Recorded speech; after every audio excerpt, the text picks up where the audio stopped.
Mummy आज काय बनवते? व्हेजिटेबल पुलाव.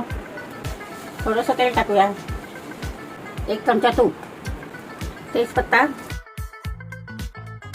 काली मिरी, दालचिनी, चक्रफूल, 1 चमचा राई, 1 चमचा जिरं, मिरची, कढीपत्ता, कांदा, एवढेच आलं लसूण पेस्ट टाकूया. वाटाणा, फ्लावर, बटाटा, फणशी आणि गाजर हे धुवून घेतले. टाकलेले टमाटर टाकूया, कोथिंबीर टाकूया, 1 चमचा चवीप्रमाणे मीठ टाकूया. तांदूळ स्वच्छ धुलेले आहे, आता आपण ह्याच्यात टाकून घेऊया. 2 वाटी तांदूळ घेतलेले आहे, त्याप्रमाणे आपण पाणी टाकूया. 1 वेलची टाकूया. पुलाव सुटसुटीत होण्यासाठी आणि मऊ राहण्यासाठी आपण आणखीन 1 चमचा तूप टाकूया. कुकरला 2 शिट्या देऊया.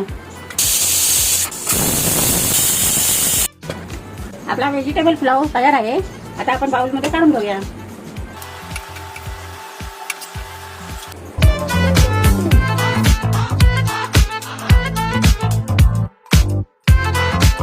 आमची रेसिपी आवडली असेल तर लाईक करा आणि शेअर करा.